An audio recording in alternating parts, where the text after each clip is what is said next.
Hello बच्चों, चलिए इस प्रश्न को पढ़ते हैं। इसमें दिया गया है कि वैद्युत क्षेत्र की तीव्रता से क्या तात्पर्य है। किसी बिंदु आवेश के कारण उत्पन्न वैद्युत क्षेत्र की तीव्रता का व्यंजक प्राप्त कीजिए। तो चलिए बच्चों, सबसे पहले इस प्रश्न की मूल अवधारणा को देख लेते हैं।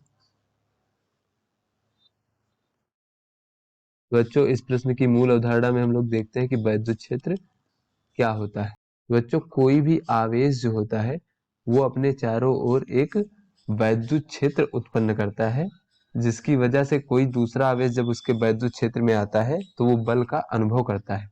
बच्चों, देख लेते हैं कि वैद्युत क्षेत्र की तीव्रता क्या होती है। जैसे यहाँ पे कोई एक बिंदु आवेश हम कैपिटल क्यू मान लें, तो इससे किसी भी दूरी पर अगर हमें वैद्युत क्षेत्र की तीव्रता देखनी हो तो ये स्मॉल आर दूरी मान लेते हैं बच्चों। तो यहाँ पे इस इस बिंदु पर वैद्युत क्षेत्र की जो तीव्रता होगी वो इस प्रकार से होगी बच्चों।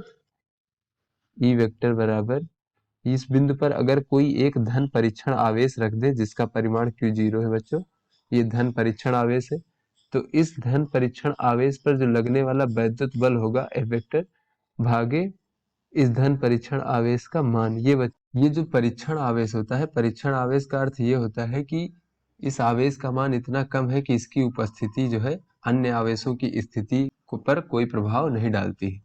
तो बच्चों, इस परीक्षण आवेश पर जो लगने वाला बल है भागे इस परीक्षण आवेश का मान, यही इस बिंदु पर वैद्युत क्षेत्र की तीव्रता E होगी। तो बच्चों, यहाँ से हमें दिख रहा है कि जो वैद्युत क्षेत्र की तीव्रता की दिशा होगी वो इस धन परीक्षण आवेश पर लगने वाले बल की दिशा में होगी। तो बच्चों, अगर ये हमारा जो कैपिटल Q है ये धनावेशित होगा तो यहाँ पर वैद्युत क्षेत्र की तीव्रता धनावेश से दूर की ओर अर्थात इधर होगा, यदि हमारा जो कैपिटल Q है वो धनावेशित है।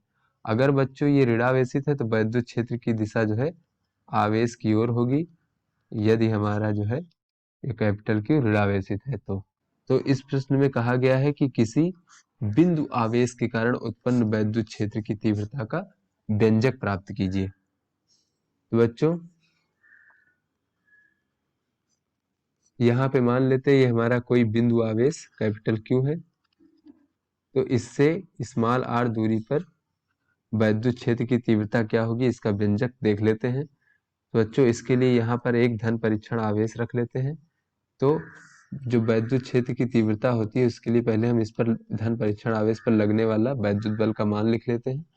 तो ये बच्चों कूलाम के नियम से हो जाएगा 1/4πε0 कैपिटल Q गुणे स्मॉल Q0 भागे दूरी का वर्ग। तो यहाँ से बच्चों अगर हम वैद्युत क्षेत्र की तीव्रता देखें तो ये हो जाता है इसका परिमाण जो है इस पर लगने वाला बल भागे धन परीक्षण आवेश का परिमाण। तो यहाँ से बच्चों हो जाएगा 1/4πε0 कैपिटल Q भागे R का वर्ग। तो बच्चों, ये जो हमारा Q बिंदु आवेश था इसकी वजह से किसी बिंदु पर जो वैद्युत क्षेत्र की तीव्रता का सूत्र है ये हमें प्राप्त हो गया। तो आशा करते हैं बच्चों ये आपको समझ में आ गया होगा। धन्यवाद।